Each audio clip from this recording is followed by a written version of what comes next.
Bem-vindo, doutores! Nesse vídeo vou falar especificamente sobre a responsabilidade civil do anestesista. Aguardo vocês após a vinheta.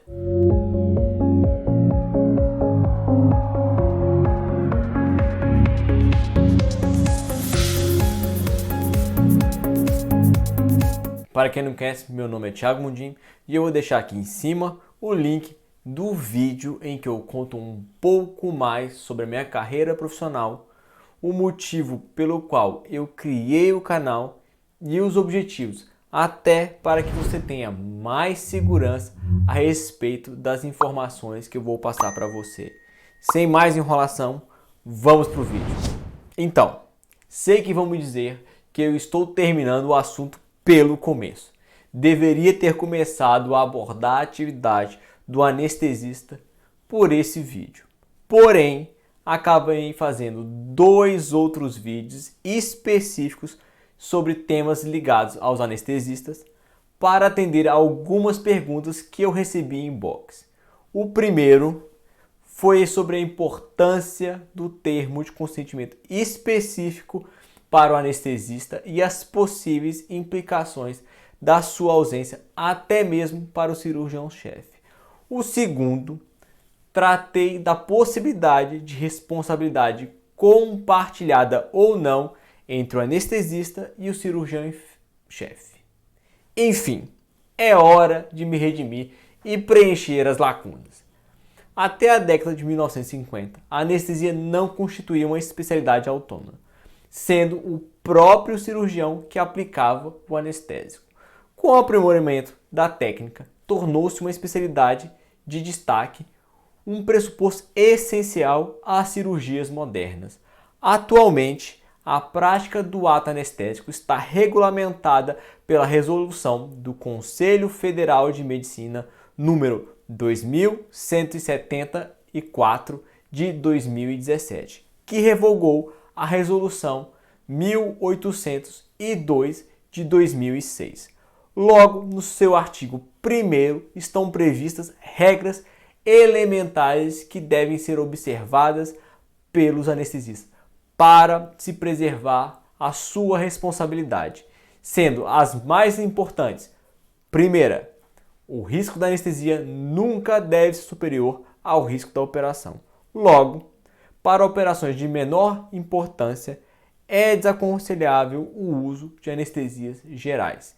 Segunda, salvo em caso de urgência ou emergência, a prática anestésica sempre deve ser precedida do consentimento do paciente ou representante legal, com a assinatura do respectivo termo. Vou deixar aqui em cima um vídeo ensinando como fazer um termo de consentimento adequado. Terceira, nunca se deve anestesiar sem testemunhas. Quarta, o anestesista deve sempre proceder o exame prévio das condições fisiopsíquicas do paciente, inclusive exames de laboratório e das peças dentárias. Essa última parte é muito importante em casos envolvendo intubações. Quinta, não realizar a anestesia em operação ilícita ou fraudulenta, sob pena de ser considerado coautor no ato ilícito. Sexta, jamais utilizar drogas anestésicas fora das necessidades terapêuticas. No entanto, é claro que haverá situações de urgência e emergência em que as circunstâncias do caso não permitirão a observância estrita desses princípios, mas já fica o alerta. Cabe ao profissional comprovar os motivos pelos quais se viu obrigado a afastar desses princípios. No direito é assim: sempre quem se afasta do padrão esperado em razão de uma circunstância excepcional tem a obrigação de comprovar o fato que justificou essa conduta diversa. Mas, indo direto ao ponto e sem perder muito tempo, quais as principais obrigações do anestesista? Em resumo, são: primeira, preparar o paciente no campo médico e psicológico, prever possíveis dificuldades, acalmar o doente, conquistar-lhe a colaboração, a confiança, preparar o organismo para o ato cirúrgico, escolher o anestésico, mais conveniente para o procedimento. Segunda, vigiar ininterruptamente o estado do paciente durante toda a intervenção, observando o grau que a anestesia alcançou, as reações nervosas, o ritmo da respiração, a pressão sanguínea. Aqui é importante destacar a vedação de realização de anestesias simultâneas prevista expressamente no artigo 1º, inciso 4º, da Resolução 2174 de 2017. Terceira, evitar as possíveis complicações, espasmos de laringe, convulsões, perturbações cardíacas ou respiratórias. Quarta obrigação, após o ato cirúrgico, auxiliar o paciente a voltar a si, evitar acidentes com a obstrução das vias respiratórias, estar atento às eventuais manifestações de choques e ministrar líquidos fisiológicos. Em regra, o contrato de prestação de serviço médico é personalíssimo, uma vez que a habilidade e o conhecimento técnico do contratado, bem como a confiança, são elementos essenciais para o contratante-paciente, motivo pelo qual o médico contratado não se pode fazer substituir por outro profissional sem a anuência expressa do paciente. O contrato de prestação de serviço com o anestesista também não foge à regra, sendo personalíssimo. Portanto, como as características pessoais do anestesista contratado são relevantes para o contratante, não se pode fazer substituir por outro independente da anuência do paciente. Sim, eu sei da existência do artigo 1º, inciso 1º, a linha C da Resolução 2174 de 2017, em que diz expressamente o contrário. Digo isso porque uma vez debati com uma anestesista a respeito da possibilidade de substituição do anestesista independente da concordância do paciente. E ela praticamente me esfregou na cara esse artigo. Não adiantou eu explicar que a única coisa que essa norma vai te proteger é contra um processo ético disciplinar no CFM. Uma resolução não tem o poder de afastar as normas de direito civil, que são leis ordinárias e, portanto, de hierarquia superior às resoluções do Conselho Federal de Medicina. Se houver a substituição do anestesista sem a concordância expressa do paciente, ocorrerá uma flagrante quebra contratual por parte do anestesista, podendo haver, inclusive, responsabilização civil, inclusive com a cobrança dos custos referente à postergação do procedimento cirúrgico. Outro ponto que reforça a impossibilidade da livre substituição do anestesista e muito importante de ser dita é que o termo de consentimento assinado pelo paciente é dado para o profissional específico e não um cheque em branco. Além disso, ainda que haja concordância do paciente e do cirurgião com a troca, outro complicador é que o profissional que aplica a anestesia durante o procedimento cirúrgico não poderá alegar que o mau resultado se deu em virtude de problemas que poderiam ter sido detectados na consulta ou na avaliação pré-anestésica, mas não o foram pelo anestesista que as realizou. Ao assumir a posição do colega no ato cirúrgico, assumiu os riscos e confiou na análise do colega. Ambos serão responsáveis solidários. Outra situação crítica é a hipótese da recuperação pós-anestésica ser feita por um anestesista diverso daquele durante o procedimento cirúrgico, nos termos dos artigos 7º e 8º da Resolução 2174 de 2017. Nesse caso, deve constar expressamente e de forma bem clara no termo de consentimento assinado pelo paciente. Lembre-se, nos contratos de prestação de serviço de saúde, a confiança no profissional é elemento essencial do pacto. Já em relação à espécie de responsabilidade civil, a responsabilidade do anestesista é subjetiva como as dos demais médicos, exigindo todos os 4 elementos conjuntamente para estar caracterizada: conduta, nexo de causalidade, dano e culpa. Na playlist sobre responsabilidade civil, explico cada um desses requisitos e a forma como eles se conectam. Como eu disse antes, em relação à responsabilidade civil entre o anestesista e o cirurgião-chefe, abordei a questão com maior atenção no vídeo que eu mencionei lá no início do vídeo. Por isso, vou ser bem breve nesse ponto. Em regra, a responsabilidade do anestesista é individual nos períodos pré e pós-operatórios, durante o ato cirúrgico, no interior da sala de operação, há que se examinar a possível culpa concorrente com o cirurgião-chefe, caso a caso, como eu expliquei no vídeo que eu mencionei.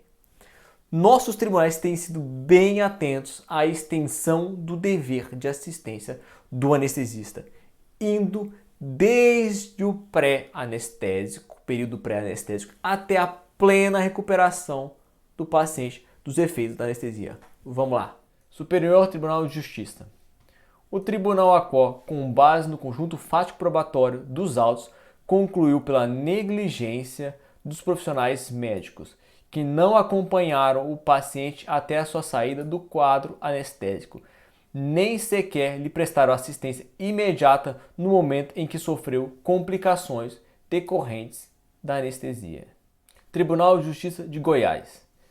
Caracteriza-se conduta culposa, erro médico, quando o profissional em procedimento cirúrgico de cesárea realiza anestesia da paciente sem promover as cautelas necessárias, imprudência, de acordo com as exigências profissionais contidas em resolução do Conselho Federal de Medicina, e depois, com a constatação do agravamento do quadro clínico da paciente, promove a sua transferência para outro hospital sem acompanhá-la na ambulância ou designar outro profissional para fazê-lo, negligência, permitindo com isso que seja ela transportada sem qualquer apoio profissional médico-enfermeira ou material, ambulância desprovida de materiais básicos como oxigênio, estando entubada a paciente, sobrevindo seu óbito.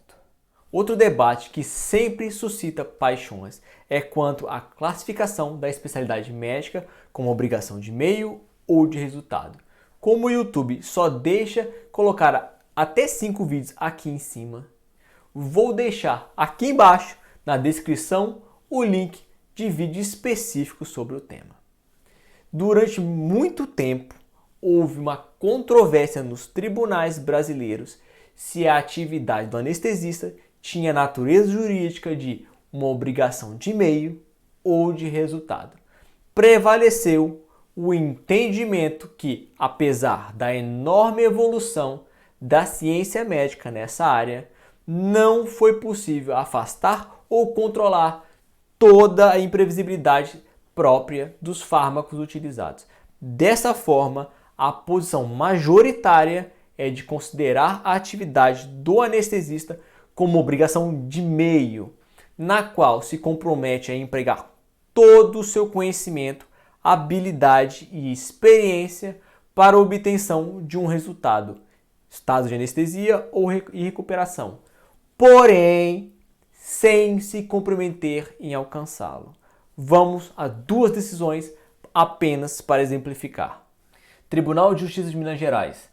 Ademais, ainda segundo o expert, amparado em artigo médico-científico, perfeitamente possível complicações neurológicas decorrentes da anestesia, embora raras. Assim sendo, inexiste prova de erro médico e, considerando que o ato anestésico em si se traduz em obrigação de meio, impossível atribuir responsabilidade ao médico anestesista ou ao hospital. Tribunal de Justiça de Santa Catarina. Alegada perfuração da pleura do pulmão por imperícia do anestesista. Responsabilidade subjetiva. termo de consentimento assinado pela autora. A responsabilidade do médico pressupõe o estabelecimento do nexo causal entre a causa e efeito da alegada falta médica, tendo em vista que, embora se trate de responsabilidade contratual, cuja obrigação gerada é de meio, é subjetiva, devendo ser comprovada ainda a culpa do profissional. Mas é importante não se deixar enganar pela falsa impressão de que o médico pode apenas cruzar os braços enquanto aguarda o paciente comprovar em juízo todos os elementos da responsabilidade civil, principalmente a culpa. Sendo o caso, cabe ao médico comprovar que o objetivo não foi alcançado em razão de risco que não podia antecipar, iatrogenia, ou contra o qual não pôde lutar, fato da técnica. Esse tema foi abordado com mais profundidade em vídeo específico em que eu vou deixar aqui embaixo na descrição também. Aqui, a previsibilidade do risco ou a possibilidade de evitar a consequência danosa devem ser analisadas de forma objetiva, ou seja, se outro profissional, nas mesmas circunstâncias, com as mesmas informações e utilizando de métodos aceitos pela ciência médica, chegaria a resultado diverso? Se a resposta à pergunta for afirmativa, haverá responsabilidade do médico anestesista. Não dá para comparar a atuação de um anestesista em uma cidade do interior, afastada da capital, com aquela de um profissional no Hospital Albert Einstein, com todos os apetrechos tecnológicos possíveis da medicina. Os principais erros do anestesista podem ser divididos em 3 grandes grupos. Primeiro, erros de diagnóstico, equívoco na avaliação do risco anestésico, resistência ao ato operatório, omissão na análise dos dados indispensáveis à aplicação da anestesia, exame psíquico-físico incompleto, ausência de exames de laboratório. Segundo, erros de terapêutica ou de conduta do anestesista, pré-medicação ineficaz, erro do tipo ou dosagem de anestésicos, deixar o paciente sem vigilância permanente durante o ato cirúrgico. Após a conclusão da cirurgia, deixar de combater o estresse cirúrgico. Terceiro, erros de técnica. Uso de gás explosivo durante operações realizadas com bisturi elétrico ou termocautério. Uso de anestésico local em paciente hipersensível. Uso inadequado de substância anestésica. Oxigenação insuficiente, lesões provocadas pela máscara. Agora vamos a alguns julgados dos nossos tribunais envolvendo as ações judiciais mais comuns contra os médicos anestesistas. Essa primeira decisão é para chamar a atenção para a importância da consulta ou avaliação pré-anestésica. Tribunal de Justiça de Minas Gerais. A conduta dos médicos e anestesista ao realizar o procedimento cirúrgico em paciente de risco sem comprovações dos exames pré-cirúrgicos, da consulta pré-anestésica, bem como do termo de consentimento informado, importa em violação dos ditames do CDC, do Código de Ética Médica e da Resolução 1802 do Conselho Federal de Medicina, que era a antiga resolução sobre o ato anestésico. Como fornecedora de serviço, nos termos do artigo 14 do Código de Defesa do Consumidor, a operadora de plano de saúde responde pelas falhas na prestação de serviço de qualquer um de seus credenciados. Eu vou deixar aqui embaixo na descrição do vídeo o link para um vídeo que eu trato a respeito do tema da responsabilidade solidária ou não entre a operadora de plano de saúde e os médicos credenciados. O reconhecimento da responsabilidade solidária da clínica médica decorre da aplicação da regra esculpida no artigo 14, caput, parágrafo 4º do Código de Defesa do Consumidor, para a hipótese de cadeia de fornecimento de serviço, como na presente caso. Também vou deixar aqui embaixo o link de outro vídeo que eu trato a respeito do tema, sobre a responsabilidade solidária ou não entre o médico e o hospital, e também que também se aplica à clínica.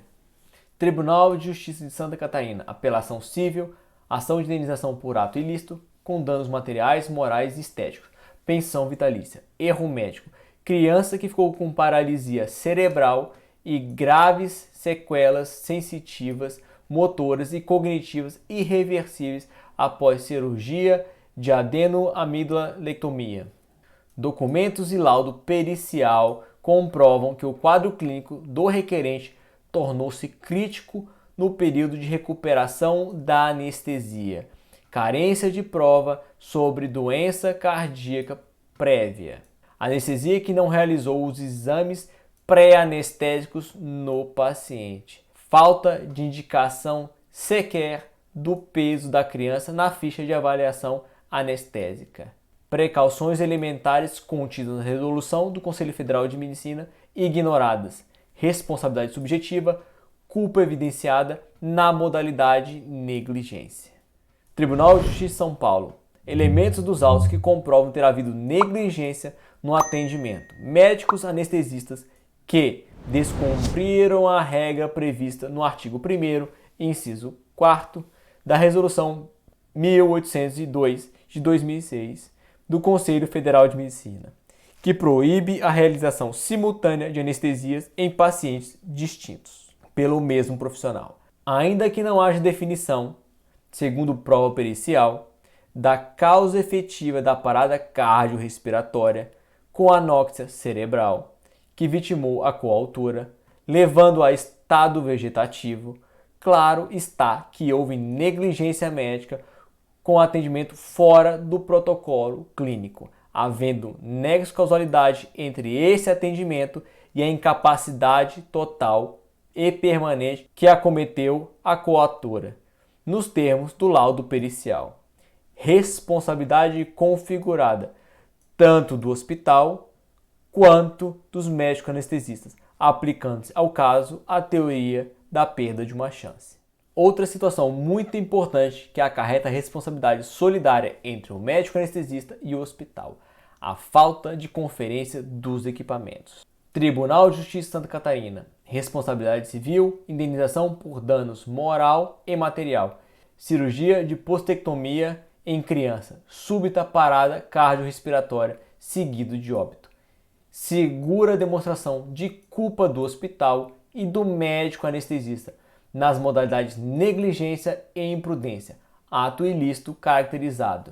Revela a culpa por imperícia e negligência, caracterizador de ilícito civil o ato operatório levado a termo em sala cirúrgica desprovida de aparelhos médicos necessários ao eficiente controle do respectivo procedimento médico, ainda mais se constatada pela densa prova produzida que a técnica anestésica foi, por incúria do profissional da saúde, deficientemente utilizada, ocasionando a morte do paciente por complicações decorrentes de parada cardiorrespiratória. Então, o meu objetivo aqui foi lançar uma luz sobre a responsabilidade civil médica do anestesista, abordando os principais temas, porém sem a pretensão de exaurir. Por fim, é importante relembrar que esse vídeo é educativo e tem apenas o objetivo de levar informação ao médico, para que dessa forma se previna contra problemas.